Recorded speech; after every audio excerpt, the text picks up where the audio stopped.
बिस्मिल्लाहिर्रहमानिर्रहीम अस्सलाम वालेकुम। कैसे हैं आप सब? उम्मीद करता हूँ आप सब बिल्कुल ठीक होंगे, खैर वाफ़ियत से होंगे। आज का हमारा टॉपिक बहुत मज़ेदार है और नौजवानों के लिए बहुत समझ लें कि उनकी आवाज़ है। इसमें सबसे पहला जो है वो है बेरोज़गारी। बेरोज़गारी नाज़रीन वो इस कदर हो चुकी है हमारे हमारे इस मुआशरे में। माँ-बाप का एक ख्वाब होता है। माँ-बाप का ख्वाब ये होता है कि हमारे बच्चे हमसे ज़्यादा एक समझ लें एक वालिदैन वो शख्सियात होते हैं कि जिनको जो चाहते हैं कि हमारा बेटा हमसे ज़्यादा तरक्की याफ़्ता हो, हमसे ज़्यादा वो कामयाब हो। सिर्फ़ वालिदैन, उसके अलावा इस दुनिया में कोई शख़्स नहीं है जो आपको चाहेगा कि ये शख़्स मुझसे ज़्यादा कामयाब हो। नहीं, कोई शख़्स नहीं है, सिवाय वालिदैन के। वालिदैन मैं नौजवान नस्ल की बात कर रहा हूँ। वालिदैन मतलब मैं अगर अपनी बात करूँ तो हमें पहले स्कूल में डालते हैं। मैं तमाम नौजवान की तरफ से एक हम आवाज़ होके बात कर रहा हूँ। मतलब मैं नौजवानों की आवाज़ बनकर बात कर रहा हूँ इस वक़्त कि हमें स्कूल के अंदर ज़ाहिर-सी बात है मैट्रिक तक हमारी पढ़ाई होती है। उसका एक टेन्योर, उसके बाद कॉलेज का एक टेन्योर, उसके बाद फिर यूनिवर्सिटी का एक टेन्योर, उसके बाद हायर एजुकेशन वगैरह सब चीज़ें। तो उन सब चीज़ों में पढ़ाई के अंदर एक तो ज़ाहिर-सी बात है जिस्मानी तौर पर और मालियाती तौर पे पैसे भी खर्च करते हैं तालीम के लिए, उनको एक अच्छे मुकाम पर देखने के लिए, ठीक है? फिर जब उनको एक अच्छे मुकाम पर पहुँचा देते हैं तो उसके बाद हमारे ये जो माशरे का एक निज़ाम है कि यहाँ पर फिर वो लड़के मास्टर्स किए हुए लड़के, वो लड़के जो एमबीए किए हुए हैं, वो लड़के जो बीबीए किए हुए हैं, वो अफ़सोस के साथ फूड पांडा चला रहे हैं, वो अफ़सोस के साथ बाइकिया चला रहे हैं। मैं बाइकिया को या फूड पांडा को गलत नहीं कहता, बाइकिया फूड पांडा चलाने को मैं गलत नहीं कहता।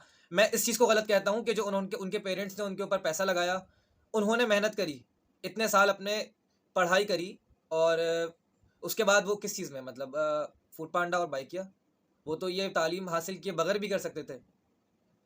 इससे आपके समझ लें इन सब चीज़ों के पीछे अगर कोई ज़िम्मेदार है तो वो हुक्मरान है। हुक्मरान क्यों है? जब वो बराबरी की बुनियाद पर या डिग्री की बुनियाद पर या मेरिट की बुनियाद पर जॉब्स प्रोवाइड नहीं करेंगे और एक पढ़ा-लिखा नौजवान, एक पढ़ा-लिखा तबका 20,000, 25,000, 30,000 रुपए की नौकरी करेगा, तो वो कहाँ से अपना घर चला सकता है? आप मुझे बताइए, अपने घर का चूल्हा कैसे जला सकता है वो?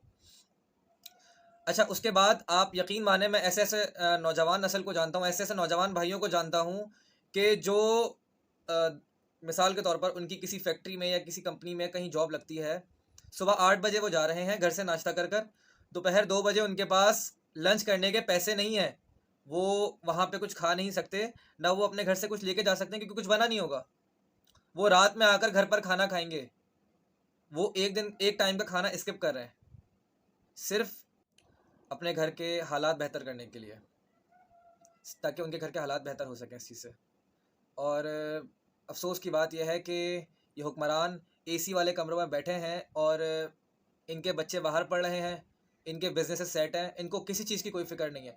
फ़िक्रमंद जो है वो यहाँ मिडल क्लास लड़का है, फ़िक्रमंद जो है वो यहाँ गरीब लड़का है, फ़िक्रमंद जो है वो यही जो हम मिडल क्लास लोग हैं।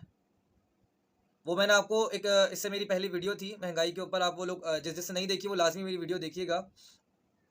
उसमें मैंने ज़िक्र किया था कि महँगाई से सिर्फ़ 10% लोगों को कोई फ़र्क नहीं पड़ता, कि आप जितनी महँगाई कर दें।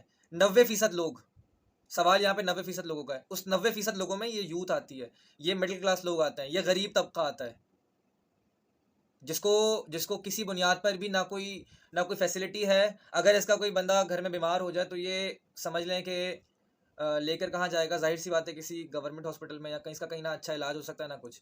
ये नौजवान आप यकीन करें कि बहुत सारे ममालिक ऐसे हैं जहाँ पर यूथ की तादाद बहुत कम है। बहुत सारे ममालिक में यूथ की तादाद बहुत कम है और अल्हम्दुलिल्लाह हमारे पाकिस्तान में यूथ की तादाद तकरीबन 65 टू 67% है, ठीक है? और हम लोग इतने लकी हैं, अगर अगर हमारे हुक्मरान थोड़ा-सा इस चीज़ पे तवज्जो दें, तो यहाँ पर कितने इंजीनियर्स बने, कितने पायलट बने, कितने डॉक्टर्स बने, जो अपनी सर्विसेज़ यहीं दें। कितने होनहार तबका यहाँ से बने और यहाँ से फिर हमारे ही पाकिस्तान में काम करे। अच्छा होता क्या है कि जिसके पेरेंट्स के पास थोड़े से पैसे हैं, तो वो अपने बच्चों को पढ़ाते हैं और बाहर भेज देते हैं। और मिडिल क्लास लड़का, गरीब लड़का तो बस यहाँ में चिंचियों के धक्के खा रहा है, यहाँ बसों के धक्के खा रहा है, यहाँ वो फूड पांडा बाइकिया चला रहा है, यहाँ पर वो अपने ऑफिस में अपने बॉस की बातें सुन रहा है, सब कुछ कर रहा है। पढ़ा लिखा तबका मीन्स के उसको एक तो नौकरी नहीं मिल रही, नौकरी उसको मिल रही है तो वो उसके ना मतलब जो उसने एक मेहनत करी है, उसका ड्रीम्स है, उसके मुताबिक बिल्कुल नहीं है, अफसोस के साथ। और मैं हुक्मरानों से एक अपील करता हूँ कि सिंध के अंदर कराची जो है वो सिंध का हिस्सा है, सिंध के अंदर एटलीस्ट जो है ना वो यकसा बुनियादों पर जॉब्स दी जाएँ। अच्छा, आपको एक मज़े की बात बताता हूँ।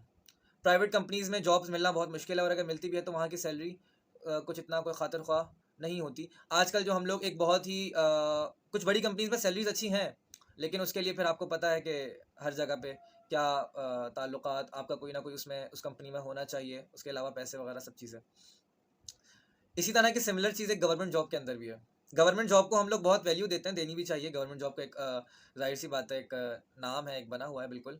लेकिन गवर्नमेंट जॉब मेरिट पे नहीं मिलती भाई। गवर्नमेंट जॉब के लिए आपको करना ये है कि अगर मिसाल के तौर पर आपको किसी ने, आपके किसी दोस्त ने कहा, आपके किसी चाचा ने, मामू ने, खाला ने, किसी ने भी आपको बताया कि फ़लाँ-फ़लाँ एक एजुकेशन डिपार्टमेंट में एक जॉब आई हुई है, या मिसाल के तौर पर किसी भी डिपार्टमेंट के आप गवर्नमेंट के उठा लें, उसमें एक जॉब आई हुई है। तो आपका सवाल उससे ये होता है, ये मैं आपको अपना पर्सनल एक्सपीरियंस बता रहा हूँ कि कितने पैसे लगेंगे? कितने अफ़सोस की बात है कि कितने पैसे लगेंगे? 5 लाख लगेंगे, 8 लाख लगेंगे, 3 लाख लगेंगे, 10 लाख लगेंगे, कितने लगेंगे? पोस्ट के हिसाब से, ठीक है? पोस्ट के हिसाब से कि जितना आप जितने पैसे दे सकते हैं, उतने हिसाब उस हिसाब की आपको पोस्ट मिलेगी। अच्छा, मुझे एक बात बताइए, मिसाल के तौर पर एक जवान अगर 5 लाख रुपए देके पुलिस में दाखिल होता है, 10 लाख रुपए देके एजुकेशन डिपार्टमेंट में दाखिल होता है, किसी की डिपार्टमेंट में दाखिल होता है, तो आप लोग बताइए, क्या वो हलाल कमाएगा? मुझे बताइए। वो सबसे पहले अपने 5 लाख बाहर निकालेगा। वो 5 लाख निकालने के लिए वो ज़ाहिर-सी बात है।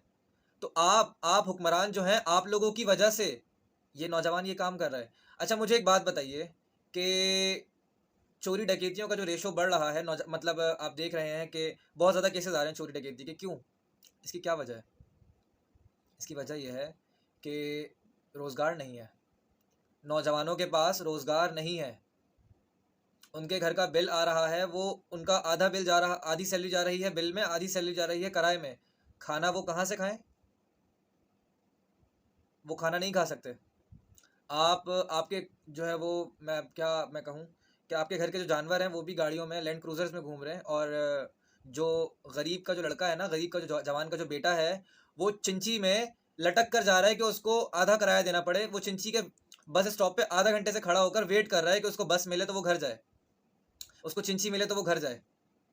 आप कुछ थोड़ा सा अगर इस बारे में सोचें तो मैं मैं बड़ा आप लोगों का, हुक्मरानों का बहुत शुक्रगुज़ार रहूँगा। अपने नौजवान भाइयों से, अपने दोस्तों से, अपने साथियों से मैं यही कहूँगा कि हुक्मरानों के आसरे में तो बिल्कुल ना रहें कि ये कोई इक़दाम उठाएँगे और कोई बेहतरी के लिए सोचेंगे नौजवानों के लिए। मैं आप लोगों से एक मशवरा दूँगा आप लोगों को, भाइयों वाला, कि आप लोग कोई छोटा-मोटा काम करें खुद से।